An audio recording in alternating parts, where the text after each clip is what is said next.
নমস্কার, আপনারা দেখছেন নিউজ বিএম। শুরু করছি আজকের বিশেষ খবর। আপনি যদি আমাদের চ্যানেলে নতুন হয়ে থাকেন, অবশ্যই আমাদের চ্যানেলটি শেয়ার করুন, লাইক করুন এবং কমেন্ট করুন। সাবস্ক্রাইব করতে ভুলবেন না, সাবস্ক্রাইব অবশ্যই করুন। তৃণমূল কাউন্সিলর বাবলা সরকার খুনের 12 দিনের মাথায় আবারও শুটআউটের ঘটনা ঘটে গেল মালদায়। গুলিবিদ্ধ কালিয়াচক ১ নম্বর ব্লকের নওদা যদুপুর তৃণমূল অঞ্চল সভাপতি বকুল শেখ। ঘটনার গুলিবিদ্ধ হয়ে হাসা শেখ নামে এক ব্যক্তির মৃত্যু হয়েছে। জানা গিয়েছে মৃত ওই ব্যক্তি তৃণমূল কর্মী। ঘটনায় আহত আরও এক তৃণমূল কর্মী এসারউদ্দিন শেখ রক্তাক্ত অবস্থায়। তাদের দুজনকে মালদা মেডিকেল কলেজ ও হসপিটালে নিয়ে আসা হয়েছে। ঘটনার বিবরণে জানা যায়, মঙ্গলবার সকালে কালিয়াচক দারিয়াপুর মমিনপাড়ায় নয়াবস্তি এলাকায় ড্রেন ও রাস্তার উদ্বোধন করতে গিয়েছিলেন অঞ্চল সভাপতি বকুল শেখ। অভিযোগ, ঠিক সেই সময় তৃণমূলেরই আরও এক গোষ্ঠী আগ্নেয়াস্ত্র নিয়ে তাদের উপর হামলা করে বলে অভিযোগ। এই ঘটনার কারণে এলাকায় রীতিমতো আতঙ্কে রয়েছেন মানুষজন। প্রকাশ্যে দিবালোকে শুটআউটের ঘটনায় রীতিমতো প্রশ্নচিহ্ন দেখা দিয়েছে পুলিশের ভূমিকা নিয়ে।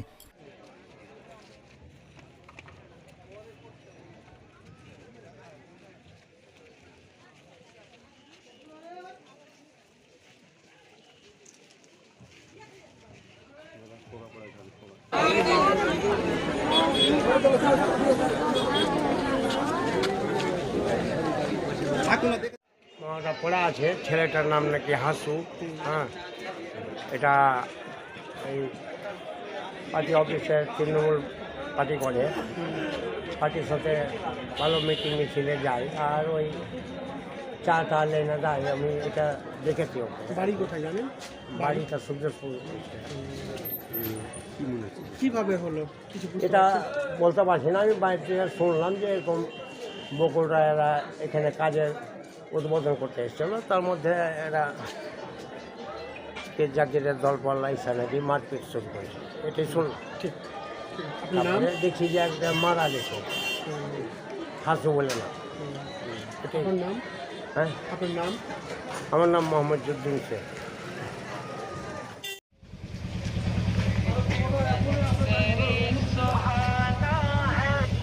পরে ফোন করো।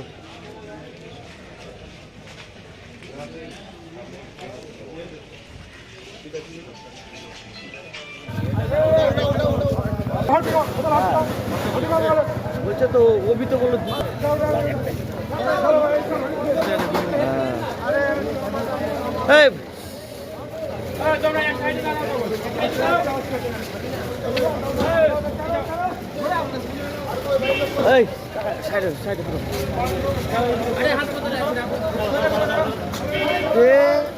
এত ফোন করে নাকি কেউ? হতো না গো, দেখছো যে পেশেন্টটাকে নিয়ে আসছে। ছোট ছোট ছোট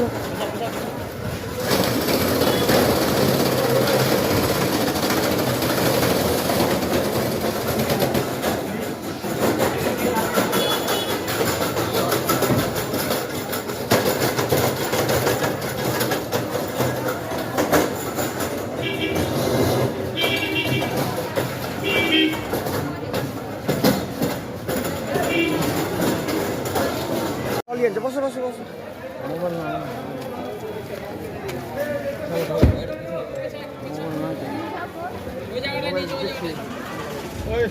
এটা বন্ধ করেন, এটা বন্ধ করেন।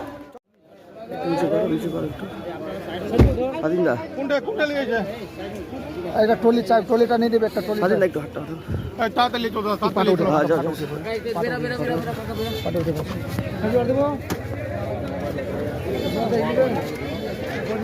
দাদা কি হয়েছিল? দাদা কি হয়েছিল? আমরা কাজ উদ্বোধন করতে গিয়েছিলাম। হ্যাঁ, একজন দুষ্কৃতী কাজে বাধা দিচ্ছে কংগ্রেস, কিছু টিএমসির লোক সাথে নিয়ে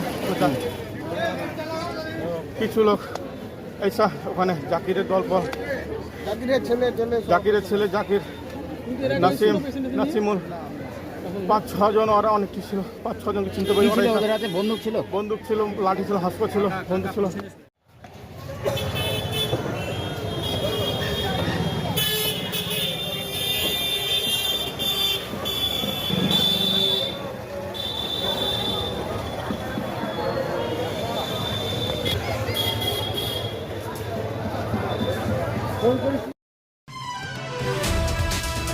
পৌষ সংক্রান্তির পুণ্যস্নান করতে মানিকচকের গঙ্গাঘাটে পুণ্যার্থীদের ঢল। মঙ্গলবার সকাল থেকে মানিকচক সহ বিভিন্ন এলাকা থেকে পুণ্যার্থীর ভিড় দেখা যায়। মানিকচকের গঙ্গা নদীতে পুণ্য স্নান করে পুজো করেন পুণ্যার্থীরা। জানা গেছে প্রতি বছর এই পুণ্যার্থী তিথিতে মালদা জেলার বিভিন্ন প্রান্ত থেকে অগণিত পুণ্যার্থীরা আসেন মানিকচকের গঙ্গাঘাটে পুণ্য স্নান করে বাড়ি ফিরে যে যার মতো খাওয়া দাওয়া হারেন বলে জানান এক পুণ্যার্থী। এদিকে যে কোনো অপ্রীতিকর ঘটনা এড়াতে মোতায়েন ছিলেন মালদা জেলা এবং মানিকচক থানার পুলিশ বাহিনী। সংক্রান্তি আছে আমাদের, ওই সংক্রান্তিতে প্রত্যেক বছর আমরা চান করতে আসি। চান করে যাবো বাড়ি গিয়ে যেটা খাওয়ার নিয়ম আছে আমাদের হিন্দু সমাজে, গুড়া লাড়ু, তিলের লাড়ু, যত সমস্যা আছে ধরা খিচুড়ি যত আছে আয়োজন সব কিছু খাওয়া। স্নান করতে এটা মানিকচক ঘাট থেকে অনেক দূর থেকে আসে। এটা আপনার ধরে নাও মালদা, শামসি, বারহাল থেকেও আসে, অনেক দূর থেকে, অনেক জায়গার নাম কি বলো, অনেক দূর থেকে আসে। কেমন দেখছেন ভিড়, কেমন দেখছেন এখানে? ভিড় তো ভালোই আছে, ভিড় তো খারাপ না। প্রত্যেক বছর এর থেকে তো ধরো এবার তো মোটামুটি যে আছে এর থেকে আরও বেশি ভিড় হয়। ঠিক আছে, এবারও ধরো আসবে, এখন আরও প্রচুর ভিড় হবে এখানে। তারিখ কেমন আছে দেখছেন? পুলিশ শাসনও ভালোই আছে। আচ্ছা, আপনার নাম? আমার নাম বিষ্ণু মণ্ডল। আহরা পাঁচকালী গঙ্গা পুজোর গঙ্গা স্নান মেলা কমিটির উদ্যোগে ও এলাকাবাসীদের সহযোগিতায় পাঁচকালী মন্দির প্রাঙ্গণে এবং শ্রীমতী নদীর ধারে গঙ্গা স্নান ও মেলা চলছে উৎসাহ উদ্দীপনার মধ্যে দিয়ে। মকর সংক্রান্তি উপলক্ষে এখানে গঙ্গা পুজো, গঙ্গা স্নান ও মেলা অনুষ্ঠিত হয়। এবার এই অনুষ্ঠানে 20তম বছর। এই গঙ্গা স্নান ও মেলাতে উত্তরবঙ্গ, দক্ষিণবঙ্গ এবং রাজ্যের বিভিন্ন জায়গা থেকে এখানে ভক্তরা আসেন গঙ্গা স্নান করার জন্য। গঙ্গা স্নান উপলক্ষে মেলাও জমে উঠেছে। পাঁচকালী পুজো প্রায় 500 বছরের পুরনো পুজো বলে জানা গেছে।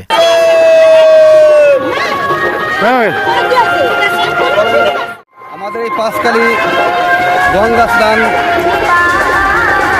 প্রসাদ বিতরণ এবং এই যে 5 দিনব্যাপী মেলা ও বাউল অনুষ্ঠান দীর্ঘ 20 বছর থেকে চলছে। এখানে কলকাতা থেকে শুরু করে কোচবিহার, শিলিগুড়ি, জলপাইগুড়ি এবং সুদূর বাংলাদেশ থেকে এখানে লোকজন এসে স্নান করে। আচ্ছা, ভারতের ভিন্ন রাজ্য থেকে তো লোক আসে? ভিন্ন রাজ্য থেকেও আসে, এদিকে আসাম থেকে শুরু করে অনেক দেশ থেকে আমাদের এখানে স্নান করতে আসে এবং স্নানের দিন এখানে হাজার হাজার দর্শক এখানে আসে এবং প্রত্যেককে আমরা প্রসাদের ব্যবস্থা করে থাকি। আমাদের এখনও প্রসাদ চলছে একভাবে। এখানে যারা স্নান করছে তাদেরকে প্রসাদ করছি। তারপর আবার প্রতিদিনই বাউল অনুষ্ঠান, উত্তরবঙ্গ, দক্ষিণবঙ্গ থেকে আগত অনেক শিল্পী সম্বন্ধে আমরা এখানে বাউল উৎসব শুরু করি। 5 দিনব্যাপী বাউল হয় এবং মেলা হয়। এখানে হাজার লোক আসে এবং সকলে আমাদেরকে সহযোগিতা করে। এই যে এখানে যে পাঁচকালী আছে, এটা তো পূর্বে আগে জমিদাররা বা ডাকাত দলরা করতো। এই পাঁচকালী স্থানটা আমাদের বাপ ঠাকুরদাদার বয়স থেকে শুনে এসেছি। এখানে অনেকে আগে কালী পূজা রোজা করতো এবং এই স্থানটাকে সবাই মানে। এই এলাকার সমস্ত লোকজন এই পাঁচকালীকে সবাই মানে এবং এখানে অনেকে মানত করে। প্রত্যেকের মনের বাসনা এখানে পূরণ হয়, যার জন্য এই মেলাটা অনেক জাগ্রত আগের থেকে। কত বছর পুরনো কালী পুজোটা? আমাদের এই গঙ্গা স্নানটা 20 বছর চলছে। আর পাঁচকালীটা এটা যে কতদিন থেকে চলছে এটা আমাদের প্রায় 500 বছরের। বহুদিন থেকে এই পাঁচকালী আমাদের জন্মের আগে থেকে এখানে পাঁচকালী মায়ের পূজা হচ্ছে। আপনার নাম? আমার নাম নিত্য গোপাল রায়। আমার নাম পরিমল চন্দ্র রায়। কোন পদে আছেন? আমি কোষাধ্যক্ষ পদে আছি। আপনি? আমি সেক্রেটারি পদে আছি। আপনার নাম? আমার নাম বিশ্বজিৎ।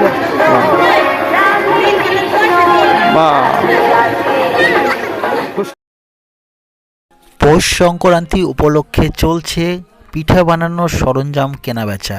গাজলের এমনই একটি চিত্র ধরা পড়ল থানা মোড়ে। সোমবার বিকেল 3টে নাগাদ বাজারে দেখা গিয়ে বানানোর সাজ কিনতে ব্যস্ত। মূলত পিঠে খাওয়ার জন্যই সবাই পিঠের সাজ কিনছে। এক বিক্রেতা ঋষিকান্ত রায় জানান 3 বছর ধরে তিনি মাটির পিঠের সাজ তৈরি করছেন। 50 টাকা 60 টাকা পর্যন্ত বিক্রয় করেন। প্রচুর পিঠের সাজ বিক্রয় করে অর্থ উপার্জন করেন বলে জানা গেছে। এক ক্রেতা বাড়ি আদর্শপল্লী পিঙ্কি পাল বলেন, বাঙালিদের 12 মাসে 13 পার্বণ। পৌষ সংক্রান্তি এটাও আমাদের বাঙালিদের একটি পার্বণ হিসাবে ধরে নেওয়া হয়। পিঠের আইটেম বানানো হয়, সেই উপলক্ষে এবছর নয় প্রতি বছরই আমরা পিঠের সাজ কিনতে বাজারে এসে থাকি।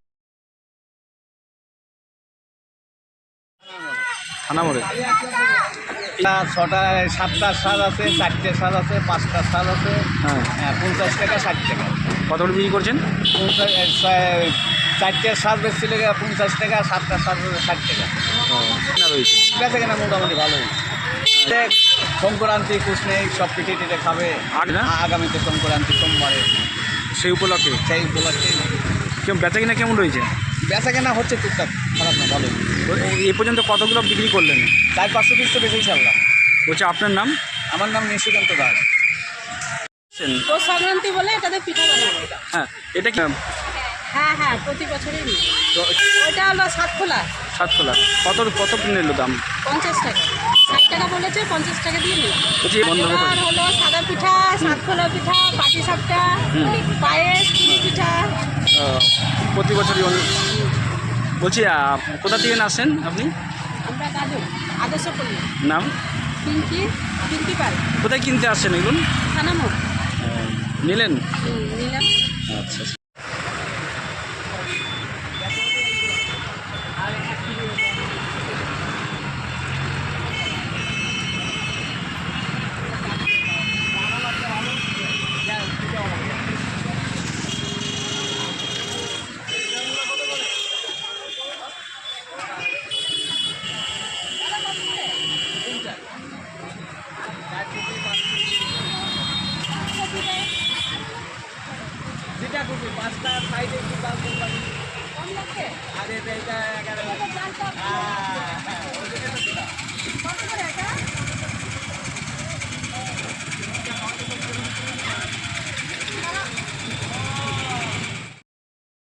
মালদার গাজল পান্ডু অঞ্চলের আদিনা সংলগ্ন এলাকায় নিশিপুর মাঠে এক কৃষকের 1 বিঘা জমিতে বেগুন ও টমেটোর গাছ কেটে ফেলে নষ্ট করার অভিযোগ উঠল।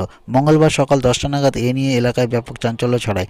ঘটনার বিবরণে জানা গিয়েছে যে জমিতে 1 বিঘার মধ্যে 10 কাঠা বেগুন ও 10 কাঠা টমেটো চাষ করেছিলেন ওই চাষি।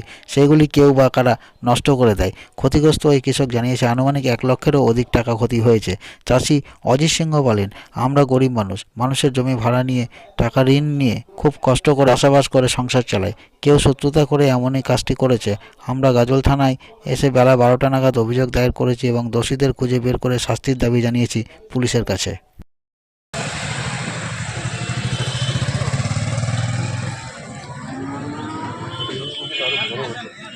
বড় বেগুন এরকম বাজারে আপনার দাম নাই কিনা, তাও আপনার 10 টাকা পাইকারি বিক্রি আছে না ভাই, এগুলো পরে লাগানো।